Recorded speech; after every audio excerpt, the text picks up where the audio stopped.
जय हिंद दोस्तों, स्वागत है आप सभी का एक बार फिर से एक नए वीडियो के साथ। उम्मीद है कि आप लोगों ने पुराने वीडियोस देख लिए होंगे। इस समय हमारे मध्यकालीन भारत के इतिहास की सीरीज चल रही है, जिसके तहत हम लोग 14वां या फिर 15वां लेक्चर देखने वाले हैं और इसमें हम लोग बात करेंगे विजयनगर साम्राज्य के बारे में। अगर आप लोग चैनल पर नए हैं तो वीडियो के डिस्क्रिप्शन में जाएंगे, वहां मध्यकालीन भारत के इतिहास की जितने भी वीडियोस आए हैं सबकी लिंक मिल जाएगी, आप लोग वो वीडियोस देख सकते हैं। पिछले वीडियो में हम लोगों ने दिल्ली सल्तनत के एमसीक्यू की बात की थी और उस एमसीक्यू में हम लोगों ने स्टैंडर्ड लेवल के 50 क्वेश्चन देखा था, जिसमें कई क्वेश्चन ऐसे हैं जो आपके पिछले पेपर में रिपीट हुए हैं। ठीक, तो अगर आप लोगों ने वो सॉल्व नहीं किया है तो एक बार जाकर उसे सॉल्व कर लेंगे। और अगर आप लोगों ने वीडियोस नहीं देखे हैं तो डिस्क्रिप्शन में लिंक है, पहले पूरे दिल्ली सल्तनत का वीडियो देखकर अगर आप लोग एमसीक्यू सॉल्व करेंगे तो 100% गारंटी है कि आप लोग 50 के 50 क्वेश्चन सॉल्व कर सकते हैं। चलिए बात करेंगे आज के चैप्टर के बारे में। चैप्टर शुरू करने से पहले अगर आप लोग चैनल पर नए हैं और आप स्टेट पीसीएस या फिर यूपीएससी की प्रिपरेशन हिंदी माध्यम से कर रहे हैं तो इस चैनल को सब्सक्राइब कर लें, क्योंकि यहाँ पर जितने भी वीडियोस आते हैं यूपीएससी के सिलेबस के अकॉर्डिंग दिए जाते हैं और साथ ही साथ इसका कोई भी शुल्क आप लोगों से नहीं लिया जाता है। अभी तक हम लोगों ने कई सब्जेक्ट को कवर कर लिया है, कुल 400 से ज्यादा लेक्चर आप लोगों को इस प्लेटफॉर्म पर मिल जाएंगे। आप लोग चैनल पर विजिट करिए, सब्सक्राइब करिए और अपना नोट्स प्रिपेयर करिए। चलिए शुरू करते हैं आज का वीडियो। आज का वीडियो है दिल्ली सल्तनत के बाद का मध्यकालीन भारत के इतिहास का चैप्टर। होता क्या है कि जब दिल्ली सल्तनत का साम्राज्य चल रहा होता है उसी समय दक्षिण भारत में दो बड़े साम्राज्यों की स्थापना होती है। एक का नाम विजयनगर और दूसरे का नाम बहमनी साम्राज्य। तो आज के वीडियो में हम लोग विजयनगर साम्राज्य को समझेंगे, बहमनी साम्राज्य को हम लोग कल के वीडियो में कवर करेंगे। चलिए शुरुआत करते हैं आज का वीडियो। देखिए, इस साम्राज्य को समझने के लिए आपको दिल्ली सल्तनत को थोड़ा समझना होगा, क्योंकि ये वहीं से जुड़ा है। मैंने आप लोगों को बताया था कि दिल्ली सल्तनत के जो शासक थे, जो सुल्तान थे, वो उत्तर भारत पर शासन किया करते थे। लेकिन क्या होता है कि जब खिलजी वंश, दिल्ली सल्तनत का जो दूसरा राजवंश आता है खिलजी वंश, उसमें जब अलाउद्दीन खिलजी शासक बनता है तो वह दक्षिण भारत पर भी जाता है और वहां पर विजय प्राप्त करता है। अलाउद्दीन खिलजी के दक्षिण भारत अभियान का जो सेनापति था मलिक काफूर था, जिसका नाम 1000 दिनारी था, क्योंकि गुजरात अभियान के समय अलाउद्दीन खिलजी ने उसे 1000 दिनार में खरीदा था। ये सारे पॉइंट नोट कर लीजिएगा, क्योंकि यहां से प्रश्न बनता है। अगर आप लोग चैनल पर नए हैं, जो पुराने स्टूडेंट्स हैं उन्हें ये सारी चीजें पता हो चुकी है। चलिए बात करते हैं। जब दिल्ली सल्तनत में खिलजी वंश के शासक अलाउद्दीन खिलजी ने दक्षिण भारत पर अभियान किया, बहुत सारे राज्यों को लूटा और वहां पर अपनी सत्ता स्थापित की। लेकिन आगे चलकर जब तुगलक वंश आता है तो तुगलक वंश का जो एक शासक आता है मोहम्मद बिन तुगलक, मोहम्मद बिन तुगलक के समय से दिल्ली सल्तनत या फिर दिल्ली के सुल्तानों का दक्षिण भारत का विस्तार रुक जाता है। क्यों? उसी के बारे में आज का वीडियो है। होता क्या है कि मोहम्मद बिन तुगलक, जो तुगलक वंश का दूसरा शासक था, गयासुद्दीन तुगलक का पुत्र था, जिसे जौना खां के नाम से जाना जाता था। इसी मोहम्मद बिन तुगलक को ही पागल, मूर्ख और बुद्धिमान या फिर मनियारों के राजकुमार के नाम से जाना जाता है।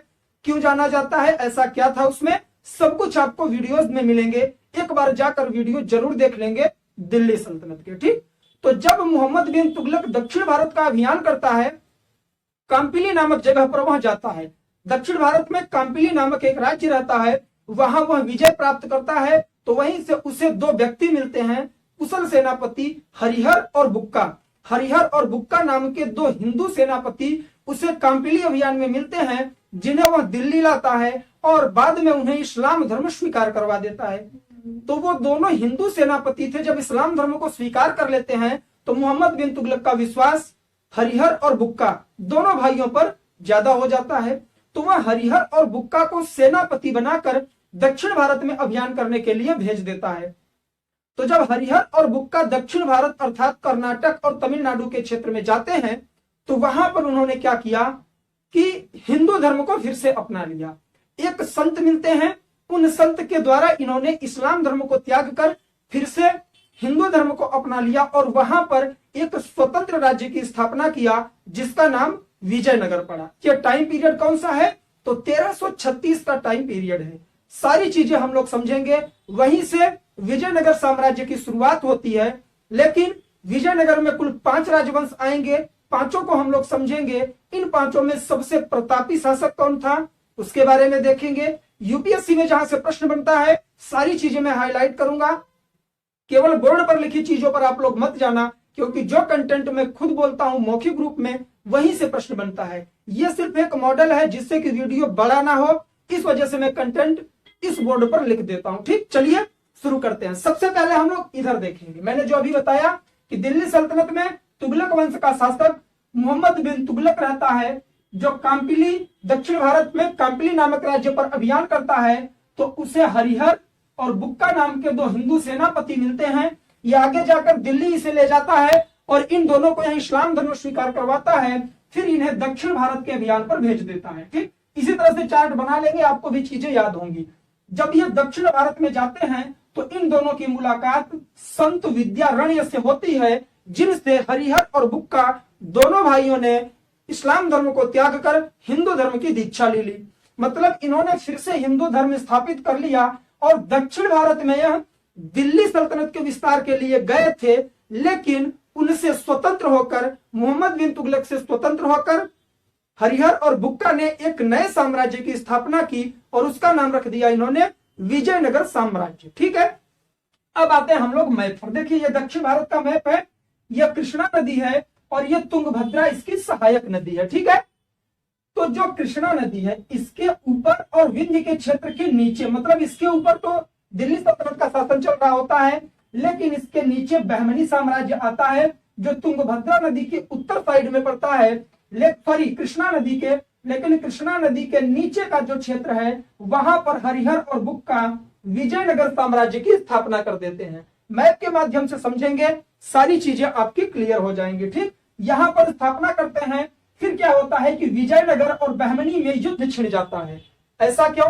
क्योंकि ये जो दो आब का क्षेत्र है, ये तुंगभद्रा नदी और यह कृष्णा नदी के बीच का जो क्षेत्र होता है, उससे दो नदियों के बीच के क्षेत्र को दो आब का क्षेत्र कहा जाता है और यहाँ उपजाऊ भूमि होती है। इसी उपजाऊ भूमि को लेकर विजयनगर और बहमनी साम्राज्य में युद्ध छिड़ता है और आगे चलकर क्या होता है, राक्षस तांगड़ी का युद्ध होता है, जिसमें क्या होता है कि बहमनी साम्राज्य विजयनगर को पराजित कर देता है। मैप पर हम लोग आएंगे, आप लोगों ने बेसिक चीजें समझ ली कि कहां पर और कैसे विजयनगर की स्थापना हुई, किसने की। अब हम लोग आते हैं वंश पर। ठीक, पहला वंश आता है विजयनगर में संगम वंश, जिसका टाइम पीरियड 1336 से 1485 है। इसका नाम संगम वंश क्यों पड़ा? क्योंकि विजयनगर की स्थापना हरिहर और बुक्का ने की थी, तो उसमें जो पहला वंश आया उसकी भी स्थापना इन दोनों ने की, और हरिहर और बुक्का दोनों भाई थे और इनके पिता का नाम संगम था, इस वजह से इसने अपने वंश का नाम संगम वंश रखा, जिसका टाइम पीरियड 1336 से 1485 तक चला। ठीक, ये वो संगम युग नहीं है जो आप लोगों ने प्राचीन भारत में देखा था। प्राचीन भारत में जो हम लोग दक्षिण भारत का इतिहास पढ़ रहे थे, तो उसमें हम लोगों ने संगम युग देखा था, वो दक्षिण भारत के कवियों का संगम था, लेकिन ये संगम नाम है हरिहर और बुक्का के पिताजी का। ठीक, तो इस वजह से हरिहर और बुक्का ने संगम वंश की स्थापना की। राजधानी इन्होंने अनेगोंडी, जो पड़ता है कर्नाटक के क्षेत्र में, वहां बनाया, लेकिन यह नदी के किनारे था, खतरा की वजह से इन लोगों ने विजयनगर को अपनी राजधानी बनाई और इसी विजयनगर को आज हम्पी के नाम से जाना जाता है, जिसे यूनेस्को के विश्व विरासत स्थल में शामिल किया गया। ठीक, उसके बाद हरिहर और बुक्का स्थापना करते हैं। संगम वंश का पहला शासक बनता है हरिहर प्रथम। ठीक है हरिहर प्रथम शासक बनता है। इसका टाइम पीरियड 1336 से 1356 ईस्वी चलता है। इससे रिलेटेड ज्यादा पॉइंट नहीं है, मैंने आप लोगों को बताया है कि जो शासक ज्यादा इंपॉर्टेंट होगा, यूपीएससी जहां से प्रश्न उठाती है, उन्हीं के बारे में हम लोग डिटेल पढ़ेंगे।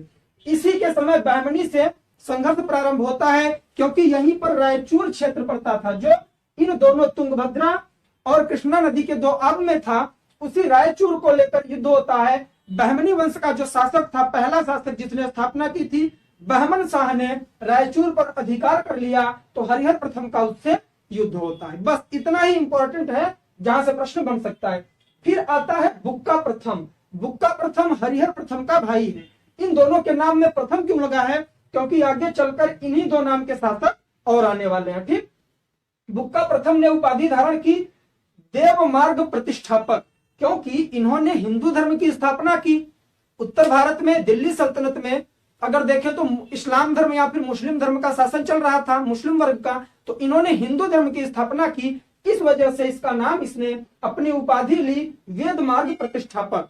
और बुक का प्रथम शासन कितना करता है तो 1356 से लेकर 1377 ईस्वी तक। बुक का प्रथम का एक पुत्र था कंपन, जिसने मदुरा पर विजय प्राप्त की। मदुरा का मतलब यह है कि यहाँ पर पड़ता है तमिलनाडु के क्षेत्र में, उस पर इसने विजय प्राप्त की। तो कंपन की पत्नी का नाम गंगा देवी था, उसने एक किताब लिखी मदुरा विजयम। ये पॉइंट है, इसे नोट करिएगा आप लोग, ठीक है। आगे बढ़ते हैं। उसके बाद इसकी मृत्यु होती है और इसका पुत्र आता है हरिहर द्वितीय के नाम से। बुक्का प्रथम के पुत्र का नाम हरिहर द्वितीय था, जो 1377 से 1404 ईस्वी तक शासन करेगा। और यह पहला शासक है जिसने महाराजाधिराज की उपाधि धारण की, ठीक है। इंपॉर्टेंट फैक्ट ही हम लोग देखेंगे। मैं तो कहूंगा आप लोग एक बार एनसीईआरटी जरूर पढ़ लेंगे, इस चैप्टर से सारे पॉइंट क्लियर हो जाएंगे। इसने संपूर्ण दक्षिण भारत पर विजय प्राप्त की। किसने? हरिहर द्वितीय नामक शासक ने, जो बुक्का प्रथम का पुत्र था। बहमनी साम्राज्य से इसने बेलगाम और गोवा को छीन लिया। बहमनी साम्राज्य के शासकों ने क्या किया कि वे गोवा तक आ गए यहां से और इस पर भी अपना विजय प्राप्त कर लिए थे, लेकिन हरिहर द्वितीय ने इनसे बेलगाम और गोवा दोनों छीन लिया। किससे? तो बहमनी वंश के शासकों से, ठीक। फिर आता है देवराय प्रथम। देवराय प्रथम के बारे में 2-3 पॉइंट हैं, ध्यान से देखिएगा। टाइम पीरियड 1404 से 1422, कहीं कहीं 1406 से 1422 मिलेगा। टाइम पीरियड उतना याद करने की जरूरत नहीं है, लेकिन आप लोग यूपीएससी की प्रिपरेशन कर रहे हैं, इस वजह से मैं सारी चीजें डिटेल में देने की कोशिश करता हूं। इसने क्या किया? तुंगभद्रा नदी पर बांध बनवाया। प्रश्न बनता है कि विजयनगर साम्राज्य का वह कौन सा शासक था जिसने तुंगभद्रा नदी पर बांध का निर्माण करवाया? तो वह था देवराय प्रथम, और वहीं से इसने नहर का निर्माण करवाया जो विजयनगर साम्राज्य में सिंचाई का काम करती थी। इसी के समय में इटली का यात्री निकोलस कोंटी आया था विजयनगर का भ्रमण करने। तो जो यात्री आए हैं ध्यान दीजिएगा, देवराय प्रथम के समय इटली का यात्री निकोलस कोंटी आया है, देवराय द्वितीय के समय फारस का यात्री आएगा। चलिए आगे बढ़ते हैं। फिर आता है देवराय द्वितीय, 1422 से 1446 ईस्वी तक शासन करता है, और यह संगम वंश का सबसे प्रतापी शासक है। देखिए, अगर आपसे प्रश्न बने कि विजयनगर साम्राज्य में संगम वंश का सबसे प्रतापी शासक कौन है, तो देवराय द्वितीय है। लेकिन पूरे विजयनगर साम्राज्य का सबसे प्रतापी शासक कौन है, तो वह आगे आएगा आप लोगों को, जो होगा कृष्णदेवराय, तुलुव वंश का शासक। पूरे विजयनगर साम्राज्य में सबसे प्रतापी शासक कृष्णदेवराय, जो तुलुव वंश का था, ठीक। लेकिन देवराय द्वितीय आता है जो संगम वंश का प्रतापी शासक होता है, ठीक। तो यहां कंफ्यूज नहीं होंगे। इसने गजवेटकर का मतलब है कि हाथियों का वध करने वाला, गजवेटकर और इमादी देवराय की उपाधि धारण की। किसने? देवराय द्वितीय ने, ठीक। इसके समय फारसी यात्री अब्दुल रज्जाक आया था विजयनगर साम्राज्य का भ्रमण करने। तो ऐसे याद करिएगा कि जो इटली का यात्री था, निकोलस कोंटी, देवराय प्रथम के समय आया, लेकिन अब्दुल रज्जाक जो फारस का यात्री था वह आया था देवराय द्वितीय के समय, ठीक। ऐसे याद रहेगा। इसी के समय तेलुगु कवि आए थे श्रीनाथ। ऐसा कहा जाता है कि श्रीनाथ एक तेलुगु कवि थे, इसके दरबार में आए और इसके दरबारी कवि को उन्होंने शास्त्रार्थ में पराजित कर दिया।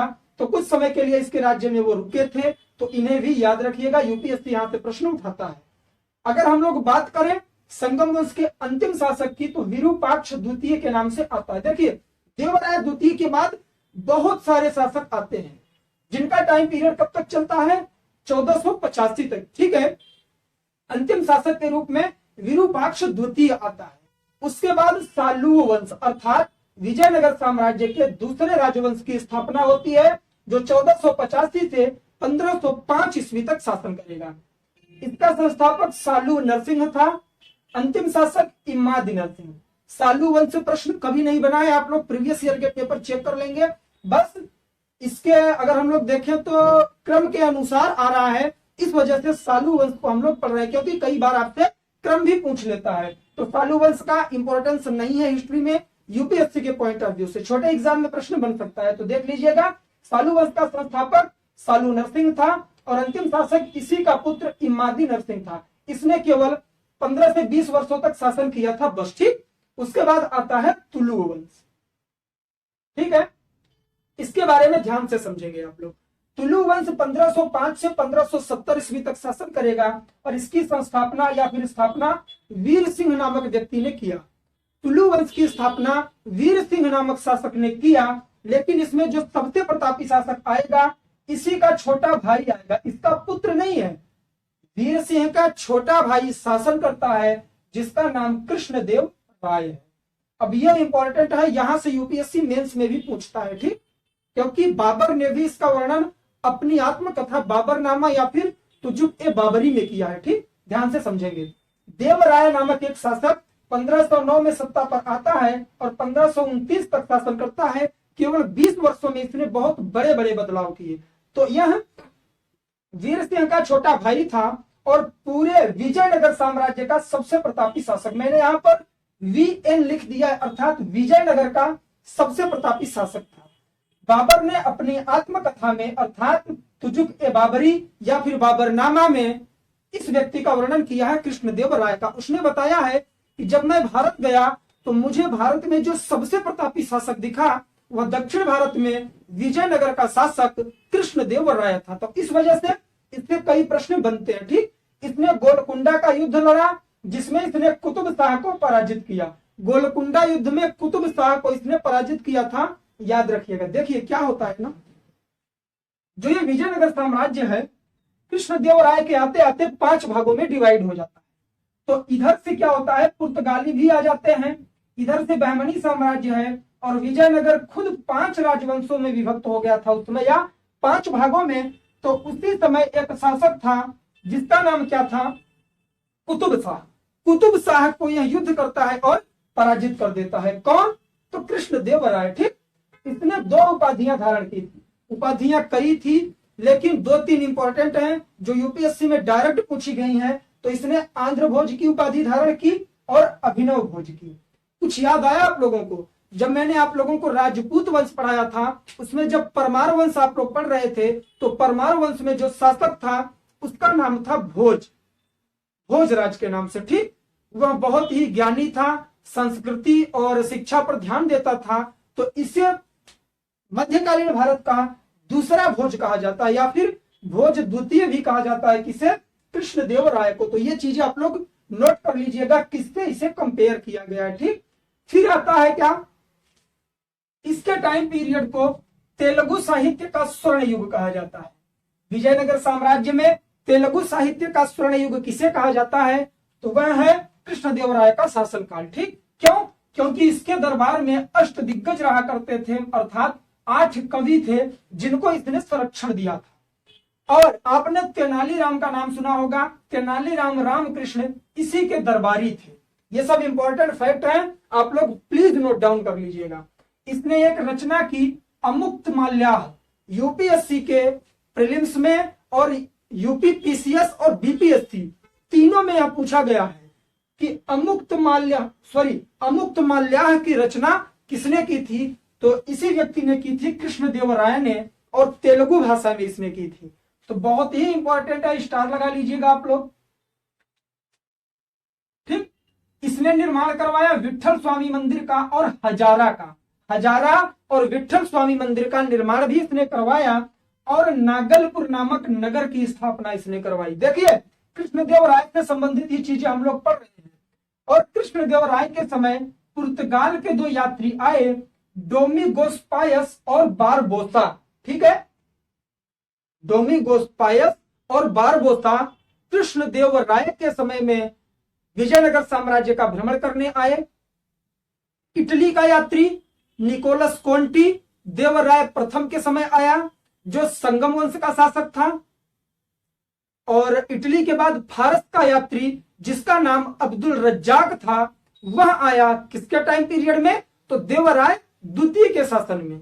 लेकिन पुर्तगाल के 2 यात्री आए, डोमिगोस पायस और बारबोसा, ये दोनों तुलु वंश के शासक कृष्णदेव राय के टाइम पीरियड में आए थे विजयनगर। ठीक, तो तीनों यात्रियों के बारे में आप लोग जान लेंगे। फिर उसके बाद इसकी मृत्यु हो जाती है, किसकी, कृष्णदेव राय की, तो तुलु वंश का अंतिम शासक आता है सदाशिव और इसका मंत्री था रामराज। उसी समय 1565 में, point to be noted me Lord, इसे जरूर नोट करिएगा आप लोग। क्यों? क्योंकि तालीकोटा का युद्ध होता है 1565 ईस्वी में, और इसी युद्ध को राक्षस तांगड़ी युद्ध कहा जाता है। आप लोग ज्यादा नहीं, 2 साल पहले का पेपर यूपीएससी का उठाकर देखिए, राक्षस तांगड़ी युद्ध के बारे में मेंस में भी बना है और प्रीलिम्स में भी क्वेश्चन बना है। ठीक, इसी युद्ध को, जो तालीकोटा का युद्ध था, इसी को राक्षस तांगड़ी का युद्ध कहा गया, और फरिश्ता नामक इतिहासकार ने इसे राक्षस तांगड़ी युद्ध कहा है। युद्ध किसके बीच में हुआ? विजयनगर और बहमनी साम्राज्य के बीच में युद्ध हुआ, जिसमें विजयनगर की पराजय हो जाती है। विजयनगर साम्राज्य का लुप्त हो जाना इसी युद्ध का परिणाम है, और बहमनी साम्राज्य अस्तित्व में आ जाता है। लेकिन विजयनगर में एक अरिवीडू या फिर आरिवीडू करके राजवंश आता है, जो 1570 से लेकर 1650 ईस्वी तक शासन करता है। ज्यादा इंपॉर्टेंट नहीं है। इसकी स्थापना तिरुमल ने की, राजधानी पेनुकोटा में इसने बनाई। तो ओवरऑल अगर हम लोग देखें तो विजयनगर साम्राज्य में जो कुछ इंपॉर्टेंट पॉइंट हैं वो ऐसे हैं कि विजयनगर की स्थापना किसने की, विजयनगर की स्थापना कैसे हुई, किस टाइम पीरियड में हुई, कितने राजवंश आए, कौन सा सबसे प्रतापी शासक हुआ, कितने विदेशी यात्री आए, ये सारे पॉइंट आप लोग याद कर लीजिएगा। उसके बाद कौन सा युद्ध हुआ जिसकी वजह से विजयनगर साम्राज्य का लोप हुआ, किसके साथ हुआ, और उस युद्ध को राक्षस तांगड़ी युद्ध क्यों कहा जाता है, किसने कहा है, इतिहासकार का नाम क्या है, सारी चीजें इंपॉर्टेंट हैं। इस तरह से आज हमारा विजयनगर साम्राज्य पूरी तरह से कवर हो जाता है। स्क्रीनशॉट लेके आप लोग अपना नोट्स बनाइए। जो चीजें मैं बोला हूं वीडियो देखते समय आप लोग नोट कर लिया करिए। जिस पॉइंट के बाद जो जो चीजें मैंने एक्सप्लेन की, अगर आप लोगों ने लिख लिया तो इससे रिलेटेड कोई भी आप लोगों का क्वेश्चन नहीं छूटेगा। अगले वीडियो में हम लोग बहमनी साम्राज्य को कवर करेंगे। उम्मीद है कि वीडियो आप लोगों को पसंद आएगा। जैसे ही बहमनी साम्राज्य खत्म हो जाएगा तो विजयनगर साम्राज्य और बहमनी साम्राज्य को एक साथ करके हम लोग फिर से 50 क्वेश्चन का एमसीक्यू सॉल्व करेंगे। उम्मीद है कि यह प्रयास भी आप लोगों को पसंद आएगा। तो चलिए आज के लिए बस इतना ही, मिलेंगे नेक्स्ट वीडियो में। तब तक के लिए जय हिंद, जय भारत, बाय बाय। आप लोग अपना ख्याल रखें, पढ़ाई लिखाई करते रहें।